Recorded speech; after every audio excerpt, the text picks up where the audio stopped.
বন্ধুগণ, আজকে আবার আমরা কিছু বেঙ্গলি টু ইংলিশ ট্রান্সলেশন শিখব। প্রথম ট্রান্সলেশন যেটি আছে সেটি দেখতে হবে। লোকটি ক্যান্সারে আক্রান্ত। লোকটি ক্যান্সারে আক্রান্ত, তার ইংরেজি কী হবে? প্রথমে আমরা লোকের ইংরেজি ম্যান, লোকটি মানে দ্য ম্যান, ক্যান্সার মানে ক্যান্সার, আক্রান্ত মানে সাফারিং হতে পারে বা এমনি হতে পারে। তো সেটার অ্যান্সার আমরা কীভাবে করব? লোকটি মানে দ্য ম্যান, ক্যান্সারে আক্রান্ত মানে লোকটির ক্যান্সার আছে। The man has cancer. বা আমরা স্পোকেন ইংলিশে যেভাবে কথা বলি সেভাবে আমরা এটাকে বলতেই পারি, লিখতেই পারি। The man is suffering, suffering, suffering from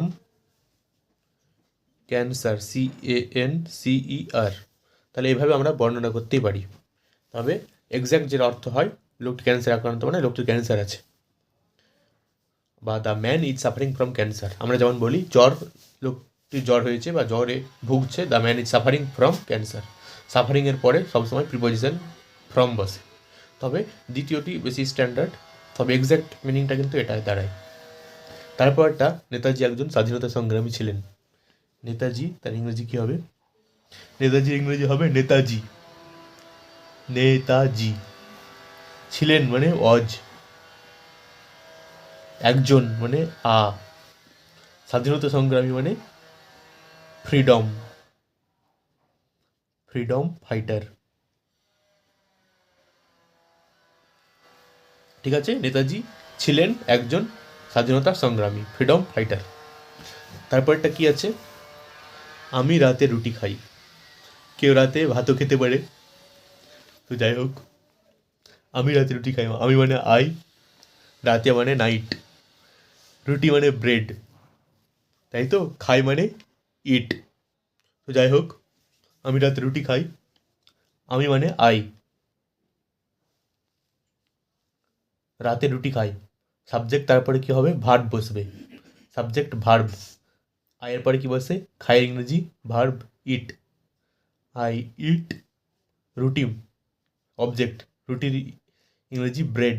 ব্রেডের বানানটা কি? BREAD। I eat bread. রাতে, একটা সময়ের কথা বলা হচ্ছে, অ্যাট নাইট।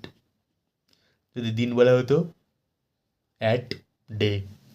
ঠিক আছে, যদি বলতো তুমি রাতে রুটি খাও, তাহলে কি হতো? You eat bread at night. আয়ের জায়গায় ইউ বসতো। যদি বলা হতো সে রাতে রুটি খায়, তাহলে সেটা হি অথবা সি, তারপরে কি হতো?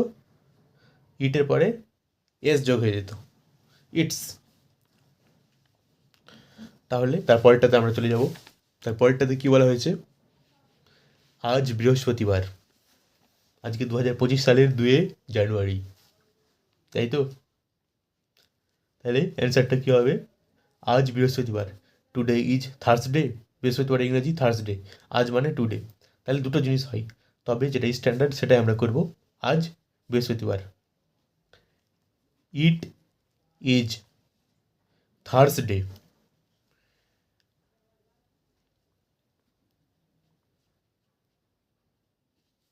Today.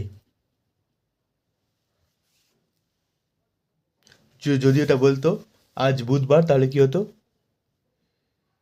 It is Wednesday today.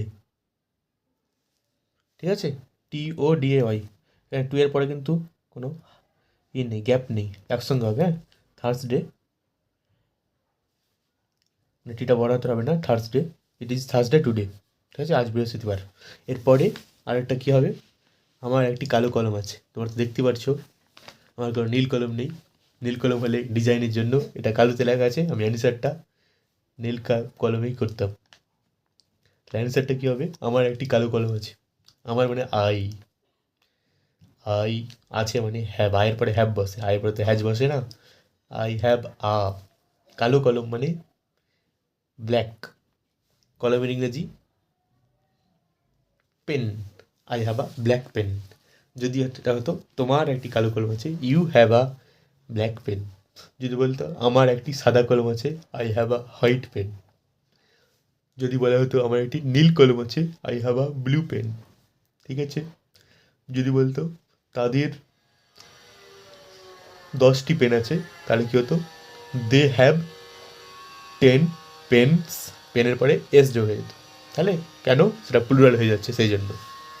তো যাই হোক, এখানে আমরা 5টা ট্রান্সলেশন শিখলাম। তার আগে যেখানে বলা হচ্ছে যে এই জায়গাটায় আমি রাতে রুটি খাই, যেটা বললাম যে যদি কোনো কারো নাম বলা হতো, ঠিক আছে, রাম বা রহিম অথবা সে, তাহলে এগুলো থার্ড পারসন সিঙ্গুলার নাম্বার যদি হতো, তাহলে ভার্বের সঙ্গে কিন্তু এস অথবা ইএস যোগ হতো।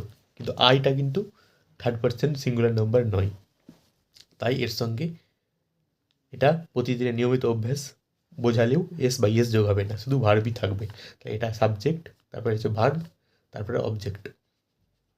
ঠিক আছে, এইভাবে হবে, কারণ এটা একটি ভার্বকে বলা হচ্ছে। এটা একটি কোন টেন্সের উদাহরণ, এটি একটি প্রেজেন্ট ইনডিফিনিট টেন্সের উদাহরণ। ঠিক আছে, এরপরে আগামী দিন আরও আমরা অনেক ইংরেজি ট্রান্সলেশন শিখব। ঠিক আছে, আজকে এই পর্যন্তই থাকলো। আবারও দেখা হবে নতুন একটি ভিডিওতে। আজকের ভিডিওটি যদি ভালো লাগে তাহলে অবশ্যই ভিডিওটিতে লাইক এবং আমাদের চ্যানেলটিকে সাবস্ক্রাইব করবেন। Thank you.